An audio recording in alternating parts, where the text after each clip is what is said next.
Sahabat yang dikasihi sekalian, bersyukur kita kehadrat Ilahi kerana pada hari ini, hari yang bersejarah ini, kita telah dapat, kita akan jadikan acara ini sebagai acara dui tahunan. Kita boleh buat dui tahunan ni dengan lebih selesa, dengan lebih besar lagi, insyaAllah. Boleh buat kat hotel kan. Yang berusaha Cikgu Aisyah, Cikgu Kazak, Cikgu Ramli, dan tak lupa saudara pengurusi yang bertanggung lumus untuk mewujudkan perjumpaan yang pertama. Jadi saya tak ada apa nak cakap lah. Saya rasa memang sukar di zaman sekarang ni yang kita kerja di sepadan Malaysia, tapi kita masih boleh berjumpa. Dan saya sebenarnya memang saya teringin nak jumpa pelajar-pelajar KM2 dulu ni, sebab saya guru kelas dalam semua hidup saya di sekolah ni. Kali itu saja saya jadi guru kelas. Jadi yang setengah tu yang kena jumpa pokok apa semua tu memang teringin lah nak jumpa kan. Dan yang jadi cerita tu sebab kenduri di rumah Yusni lah. Saya rasa semua saudara-saudara kenal kot Yusni sebab dia spesial lain daripada yang lain kan. Dan yang saya paling kagum dia tu sebab dia boleh naik Gunung Jerai dengan jalan kaki bersama-sama dengan kami. Jadi saya rasa tak banyak benda yang saya nak cakap, dan saya ucapkan syabas lah.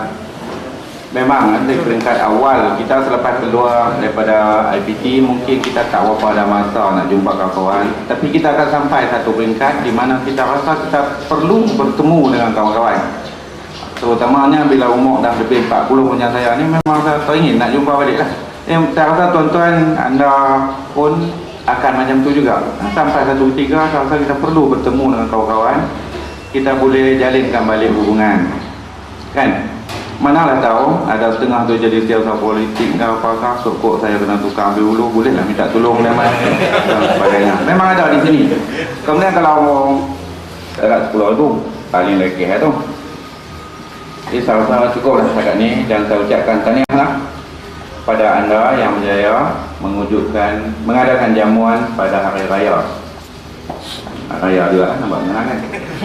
Dan pada Cikgu Aisyah, walaupun dia sekolah lain, dia sanggup datang. Kita ucapkan terima kasih. Cikgu Kazak masih lagi sini. Cikgu Ramli, Cikgu Ramli yang paling kerap sekali buat jamuan apa. Lepas selalunya buat di hotel dengan pelajar-pelajar kita juga, tapi ikut tahun-tahun yang tertentu. Jadi saya dapat idea banyak daripada Cikgu Ramli mengenai ini, yang saya letak Adri itu kalau boleh jumpakan balik, impungkan balik kawan-kawan. Ada ketika kita perlukan mereka. Okey, jadi saya rasa cukup setakat ni. Wabillahi taufiq wal hidayah. Wassalamualaikum warahmatullahi wabarakatuh. Untuk mengucapkan salam untuk memberi sepatah dua kata sebagai wakil pelajar kepada guru-guru sekolah. Terima kasih. Perjumpaan kali ini saya rasa bangga lah dapat bertemu dengan kawan-kawan sekalian, dan saya harap kita dapat mengadakan acara ni setiap 2 tahun sekali ya. Kalau boleh saya dapat feedback daripada kawan-kawan kita yang berada di KL. Jadi seperti Suhaimi Kelai B1, dia akan berada di Bahamas. Darul Nizam,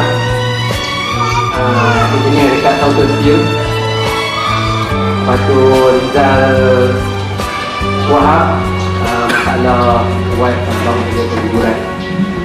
Dan yang lain-lain tu tapi tak dapat mungkin dia dalam perjalanan lah. So saya harap kita dapat mengadakan pertemuan ni lagi sekali lah, insyaAllah. Dan saya ucapkan terima kasih juga di atas kesediaan kita semua. Masa pun terus berganti, tiada masa pun terus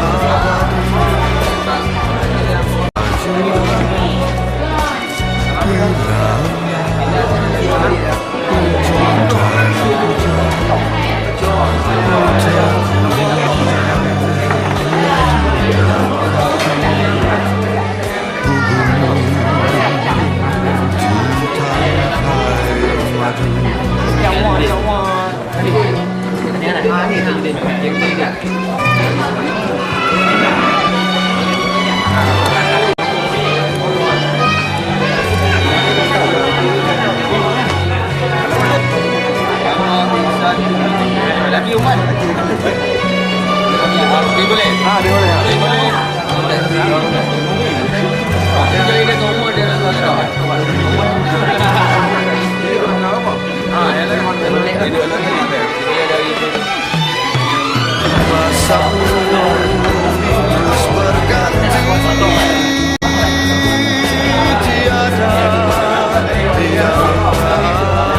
sementara.